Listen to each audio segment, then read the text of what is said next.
juga banyak yang berharap selain sampai dengan Bandung, harapannya bisa tembus sampai dengan katakanlah Surabaya, Jawa Timur. Jadi terima kasih teman-teman media, wartawan yang saya hormati dan banggakan. Saya sore hari ini merasa terhormat untuk bisa hadir dan berbicara di Forum Indonesia Economic Summit tahun 2026 yang diselenggarakan oleh IBC, Indonesian Business Council. Chairman-nya adalah Bapak Arsyad Rashid. Terima kasih Pak Chairman.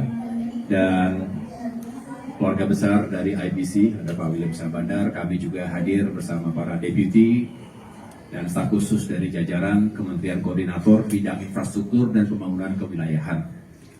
Saya diminta untuk berbicara tentang menyiapkan Indonesia dalam menavigasi atau menghadapi tantangan geopolitik hari ini dan ke depan.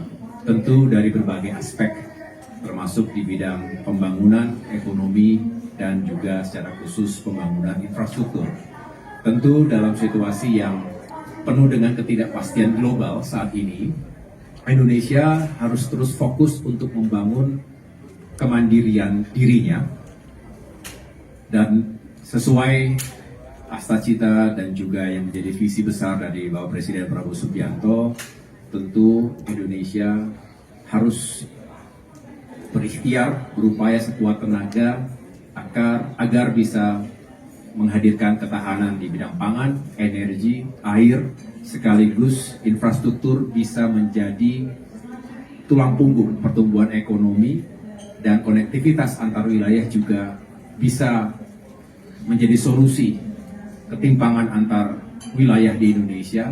Sekaligus kita berharap infrastruktur juga bisa mendukung pembangunan human capital, sumber daya manusia bangsa yang tentunya kita harapkan melalui sektor pendidikan, kesehatan, dan peningkatan kesejahteraan bisa hidup semakin baik, layak, dan kita semua tentunya berharap Indonesia bisa survive dari segala bentuk disrupsi, tapi sekaligus juga menjadi pemenang dalam kompetisi yang semakin sengit.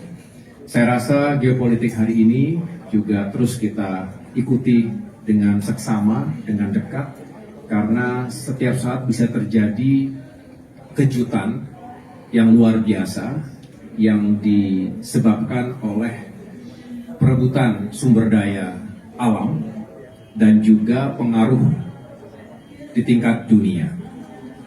Amerika Serikat juga tentunya punya agenda yang harus kita ikuti dan dampaknya seperti apa terhadap dunia, termasuk Indonesia. Begitu pula great power rivalry, persaingan antara Amerika Serikat dengan Tiongkok ini juga seringkali menghadirkan dinamika dalam hubungan perdagangan, ekonomi, dan juga secara langsung maupun tidak langsung berdampak pada supply chain yang ada di Indonesia dan kawasan kita.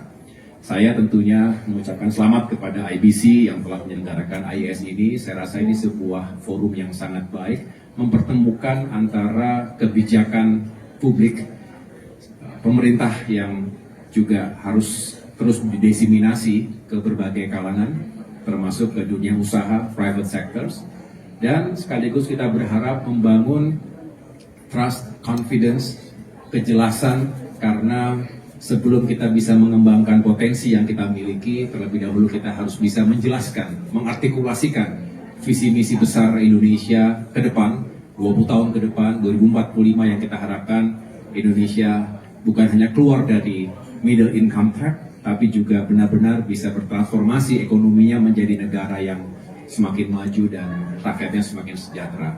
Saya senang jika nanti IBC bisa terus menghadirkan opportunity untuk hadirnya para investor dari dalam maupun luar negeri, termasuk untuk urusan pembangunan infrastruktur di seluruh wilayah. Saya rasa itu yang dapat saya sampaikan. Filosofinya atau semangatnya adalah selain kita ingin mengentaskan housing backlog, 9,9 juta kepala keluarga belum punya rumah sendiri, 26,9 juta kepala keluarga tinggal di rumah yang tidak layak huni.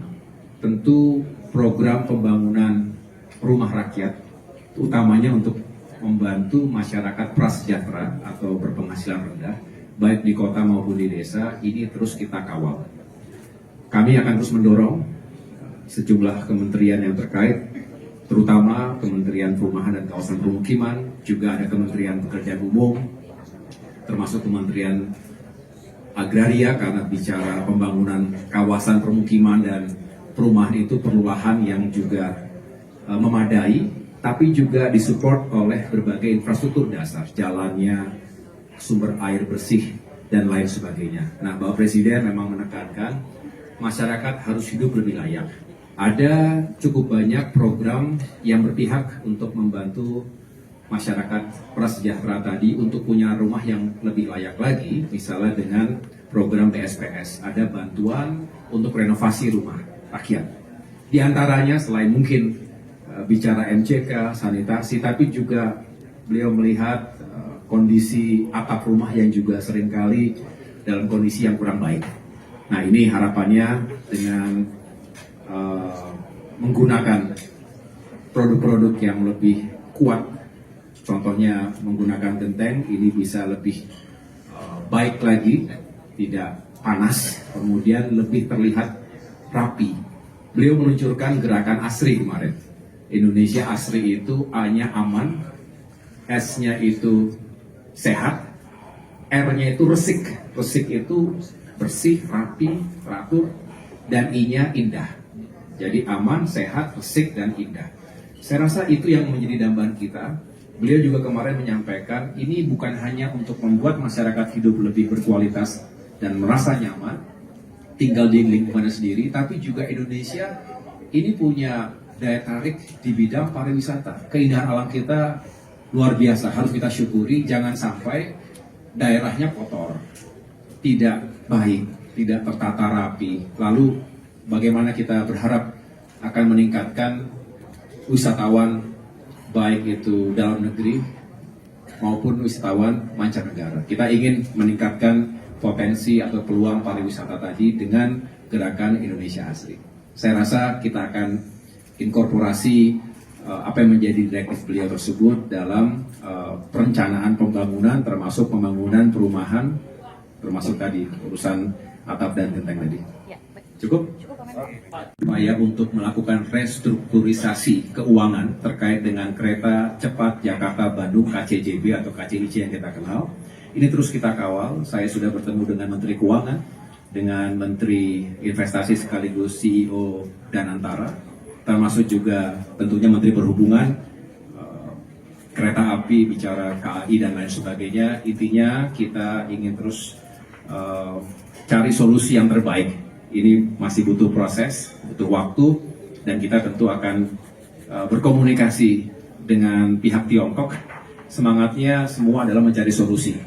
Kita ingin pastikan proyek yang besar dan juga strategis itu bisa terus eksis dan berjalan, bahkan semakin maju, karena juga banyak yang berharap selain sampai dengan Bandung, harapannya bisa tembus sampai dengan katakanlah Surabaya, Jawa Timur. Jadi itu akan menjadi salah satu game changer dalam konektivitas moda kereta yang diharapkan juga akan membuka sentra-sentra pertumbuhan ekonomi baru dalam jalurnya. Terima kasih. Subscribe, share, like, and comment. Subscribe, share, like, and comment. Subscribe, share, like, and comment. Subscribe, share, like, and comment. Subscribe, share, like, and comment.